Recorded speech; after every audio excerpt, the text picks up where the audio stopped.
Okay. All right, go ahead. So I have a question. If you could give a example of what to eat for breakfast, lunch, and dinner, and then I also want to know your opinion on intermediate fasting. All right, so the big thing I would say, breakfast, lunch, and dinner, it does depend on who you are and how you eat, your activity level, all of that stuff. So without that caveat, I'm not going to get too specific, but I will tell you, like, standard, like normal person, breakfast, you want to have like a carb or protein and a vegetable. Same with lunch, and then at dinner, if you're trying to lose weight, it's a carb or a protein and a vegetable, non-starchy vegetable. That's your best bet. So like examples for like breakfast could be like egg whites with spinach mixed into it and a piece of toast. It could be like toast on peanut butter. It could be oatmeal. You could put some light amount of nuts in it. Lunch sandwiches are fine. Salads with like beans or quinoa or rice.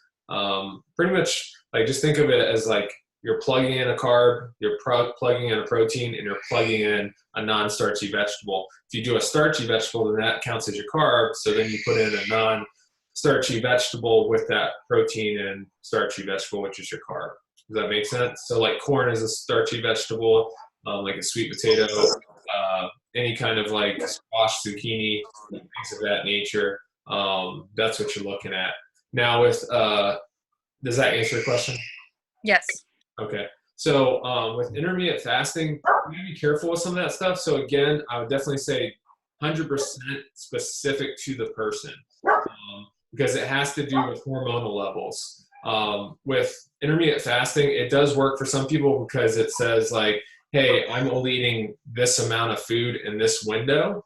But if they're like someone that has like metabolic damage, they've dieted a lot, they've done all kinds of things, they have a super active lifestyle, it's going to actually create metabolic damage because your hormone levels dictate like how your metabolism goes. So your metabolism speeds up or slows down because of hormonal levels. So like right now, people's cortisol levels are higher. So if you intermediate fast, it's probably not going to go great because it's going to put a lot of stress on your metabolism. You can do it if you do find yourself like you're just eating everything in the world, just because it limits your window of how much you can eat, right? Because your stomach's only gets so full. So that's the easiest way to put it. Intermittent fasting shouldn't be done for a long period of time.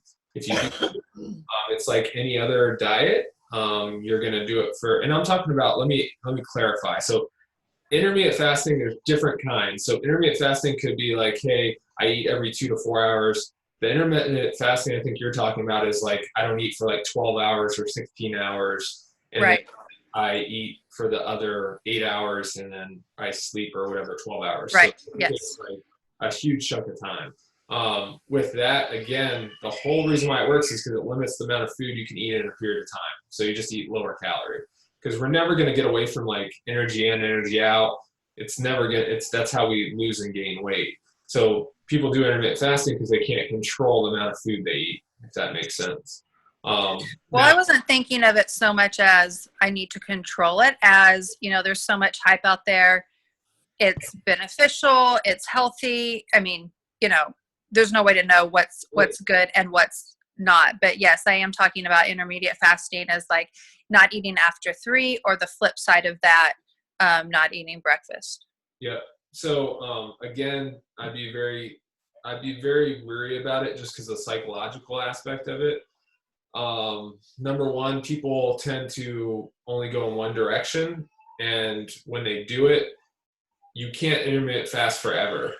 You could, but you're going to tank one day. Your metabolism's going to tank because you have to refeed, especially if you're high activity level. If you're high activity level, it'd be very difficult to intermittent fast. But it's more of a psychological thing, I guess I can say with intermittent fasting, which is probably better for like a long topic, to be honest with you, because there's so many variables and so many different people that it could be good for someone, but really bad for someone else. So I'll just probably sum it up this way, like intermittent fasting, if you're choosing to do it, I wouldn't do it for a long period of time, like 4 to 6 weeks max. But if you're someone who's very active, I wouldn't do it at all. And if you're someone who has like a high stress life, I wouldn't do it at all because it's gonna tank your hormones later on. It's gonna stress you out too much, and then your metabolism's gonna crash.